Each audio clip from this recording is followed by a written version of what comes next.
back to the channel and welcome back to some more predictions. In this video, I'll be predicting the full card of fights for Contender Series 2025 Week 2. So, Contender Series 2025 Week 2. Alright, so, yeah, let's get down to the prediction. This should be short, this should be quick. But yeah, first fight on the card, we have in the featherweight division, we got Tommy Cuozzi versus Ramiro Jimenez. And how do I feel about this right here?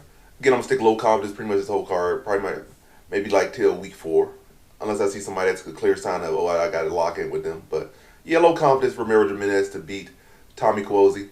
Cuozzi seems like a solid, well-rounded fighter. Both guys seem like solid, well-rounded fighters. I think Cuozzi probably technically the more solid grappler. Jimenez definitely the more solid striker. But Jimenez is clearly has the higher ceiling, looks much more athletic. And got much more pop in his punches and his kicks as well. And should be able to control where this fight takes place. And should be able to land the damaging shots and get Cuozzi out of there. But yeah, Cuozzi had to go hold a good account for himself for a little bit. But I think once Jimenez starts to land with some good power and starts to, find his time in the range and be able to land with critical shots, I think he'll be able to put Cuozzi out in the second round via TKO. So in this one, I got Ramiro Jimenez via second round TKO. Now to our next fight, we have in the heavyweight division, we got Josh Hokit versus Guilherme Uriel. And how do I feel about this one right here? Or was it Uriel Septon, whatever his name is?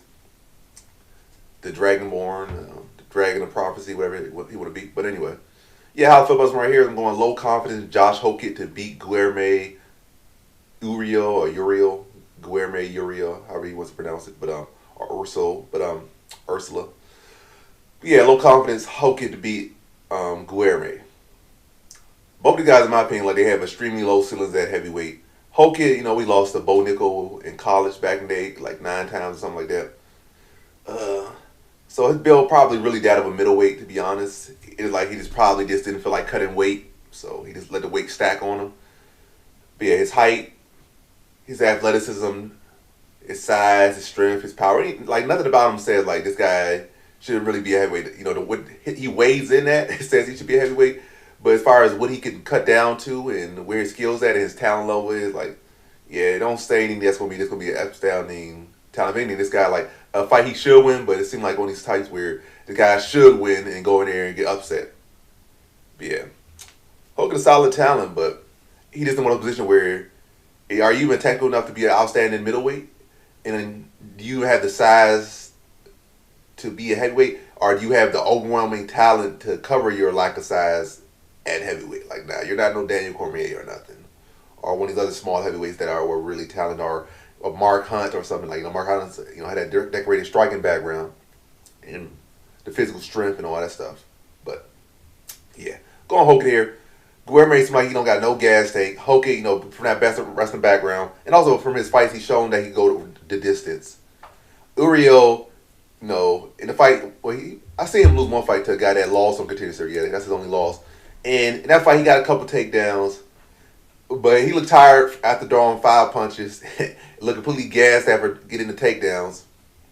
So we got all those fights that have been like 25 seconds a minute. So it's clearly a sign this guy got no gas tank at all. And it's not like his striking good. It's slappy punches, super aggressive takedowns with little technique. Hokit has much better wrestling than him, so he should be the dress wrestling. Uriel might be out muscle for a little bit, but for a little bit, if even that, I'm just saying that's his best case. He might out better muscle a little bit. But yeah, I'm going with the guy that's the much better wrestler here, much better gas tank here, and just seemed a much more technical fighter here. And Hokit should be able to beat Uriel. Really should be an impressive performance from him, but I can see Hokit having a disappointing performance where it's just like an ugly decision. But I'll say second round TKO for Hokit, just really overwhelming him. Might be a little bit sloppy for the first bit. Once fight starts settling in and Uriel starts to get even more sloppy, his little gas tank runs out in that first minute. Start to see Hokit start to mix his shots a little bit more, then get the takedowns in, and then just start to overwhelm him and grind him out, and just exploit that lack of gas tank from Uriel, and just keep applying pressure, keep applying ground and pound, and keep making the guy with no gas tank work until he can't even defend himself no more. And Hokit just piles on the ground and pound and gets a second round TKO.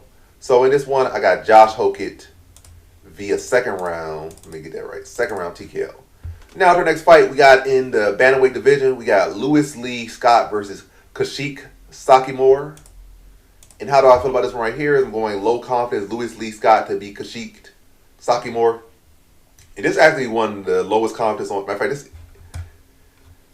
this is the lowest confidence I have in the card. They're all low confidence, but this is the lowest confidence. Like, Louis Lee Scott is not that guy. Kashyyyk Saikumar is not as bad as people try to make him out to be. Like, this is a very tough matchup.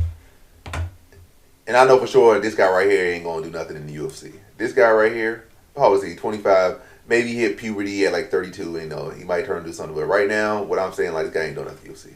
This guy not really doing nothing in the UFC, but I feel like his ceiling low-key might be higher than his ceiling. But I'll go with this guy right here. Kashyyyk Saikumar, like, he's more balanced and more locked in, I guess. But that can, or I guess the word is grounded, but that can be a flaw here. Louis Lee Scott is a lot busier. He is a lot busier. And Kashyyyk Saikumar, I think he is a little bit too safe. Where he kind of likes to fight, get away from. So you can be busy and not make too much mistakes. Like, you could easily, Saikumar could easily, build himself a hole where, he's not letting, what he's not doing. He's not taking too much risk, I guess. And somebody can just be out there being busier than him. And Louis Lee Scott is busy. But they don't like Louis Lee Scott. He's not that good. I just found out he's not that good. If you think he's that good, he's not that good. He's not that great of a fighter. He's not UFC level. Let's just say that. Whatever you think in your mind, your brother, his cousin, you're going to DM me later, Louis Lee Scott, he's the truth. Or whatever, like DM me or post it in the comments of this video because you dick ride Louis Lee Scott for whatever reason, whether it be because you're a fan or you're his brother or you're his cousin, whatever the case may be. The guy's not that guy.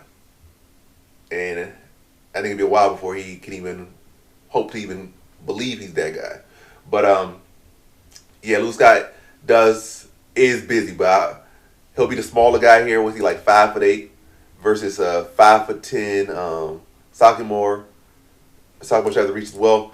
But the thing I like about Louis Lee Scott mainly is not the fact anything about his skills. It's the fact that he does kind of lunge in with his chin a lot. Like he can be a little bit aggressive.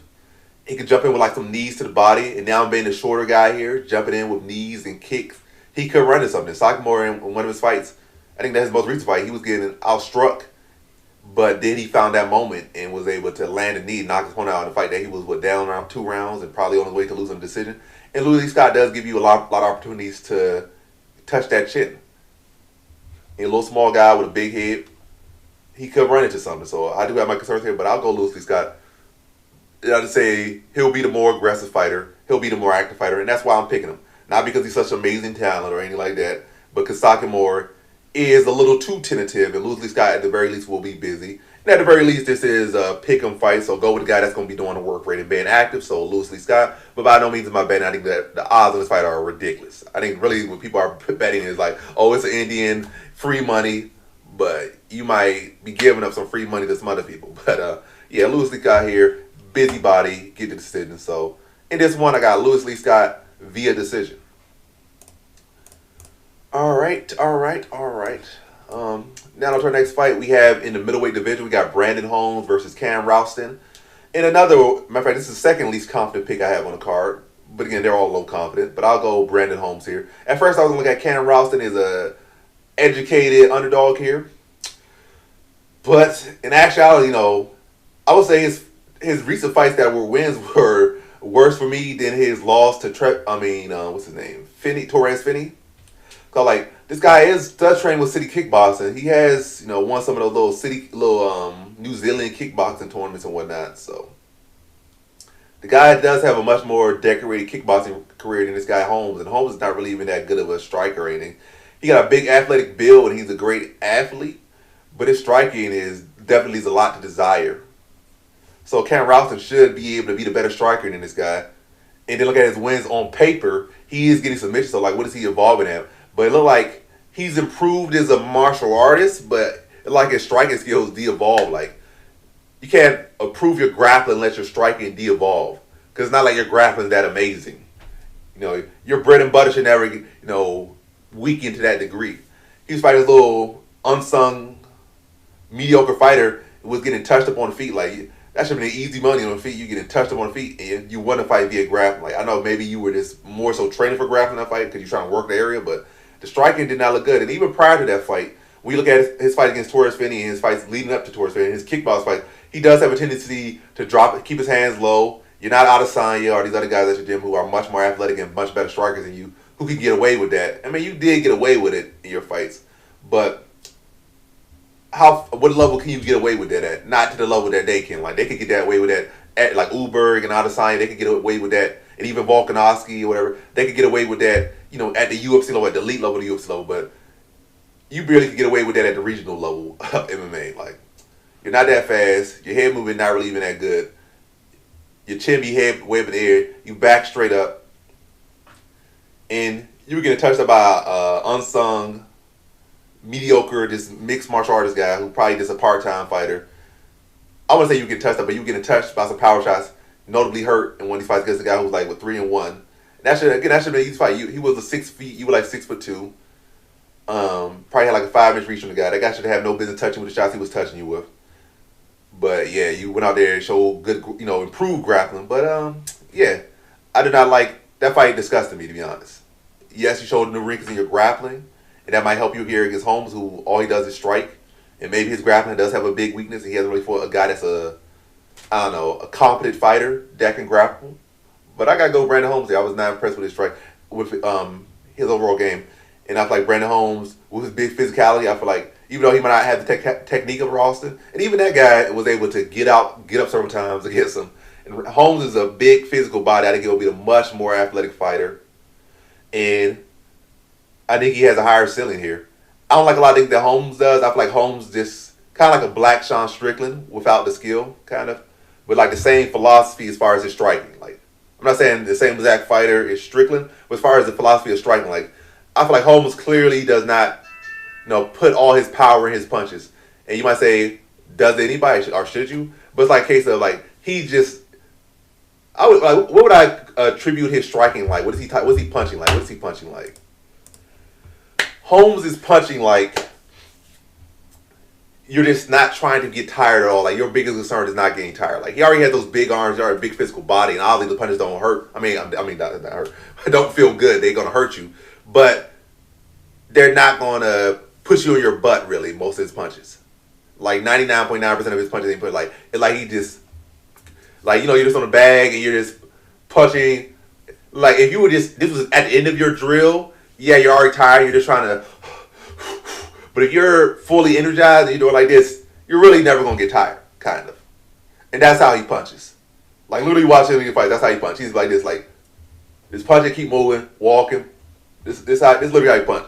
He might throw a couple other hands there, but he just in your face. But the fact that Rowston moves straight back, he'll be getting with all these little punches like that. Like I said, they might not have a rock effect, but they're going to, you know, pop your head back. But I say it's like going to be an ugly decision. I think Rowston's going to be trying to desperado a lot of these takedowns. He'll get his head pushed back a lot of these punches. But, yeah, Holmes probably land more punches. Rowston try to grapple, probably some grappling success here and there to a limited extent. But Holmes going to be the busier body. And again, these shots might not be the pop behind him. But who knows? Maybe this be the time he'll mix up. He'll mix up to do some of those, then really commit, start to dig. And even his body shots, it's like he just hitting the bag. You can see that he's not putting no torques, but I know he can. But I feel like he just has, you know, sometimes people get that mindset like, I'm a big physical body. The worst thing for me to do is to give it my all, and they're still there and I gas. And I feel like that's how he fights. He fights like his big concern is gassing. But yeah, I go Holmes. The less well-rounded fighter. He does commit his punches, but if that moving forward, the fact that Rowston keeps his hands real low, and he was getting touched by a mediocre fighter with like his last fight or 2 fights ago, and that was like 2024, not that long ago. Got to go Brandon Holmes, the bigger physical body, to just push him back with those shots and win a ugly decision here. So in this one, I got Brandon Holmes via decision. Now on to our next fight. We have in the main event, we have in the featherweight division, we got Manuel Esposito versus Jose Delano. And how do I feel here is I'll go low confidence Jose Delano to beat Manuel Esposito. I think Esposito solid fighter, Delano solid fighter. I'm gonna make this one quick because that last one was so dragged out. I think Delano's just the better fighter overall. He fought the better competition overall. Esposito did fight one real decent fighter. But other guys, like, you could throw the rest of his competition trash. Delano has fought better competition. Like, he probably fought like 4 or 5 decent guys. Esposito fought like, I think Esposito, in my opinion, fought the best guy of the two. If you're just talking about one individual fighter. But as far as, and he lost that fight. But as far as overall, Delano has fought much better competition overall. And he's for the most part, won those fights. And we only feel like, one, in my opinion, one guy that I can really say was respectable, like truly respectable at an elite level, and he lost that fight. But yeah, I go hold it on here. I feel like he's a better striker. I feel like he's a better grappler. Again, more tested, more proven, and in those tests, he's won those tests. And yeah, I think he'll be able to break him down, stop him via TKO in the second round. You know, and where the fight goes, I think Delano should have the edge, but I think he'll end it on the feet, second round TKO. So in this one, I got Jose Delano via second round TKO. And so that concludes my fight predictions for the full card of fights for Contender Series 2025, Week 2. Thanks for watching. Like, comment, subscribe, and come back for more videos. Peace.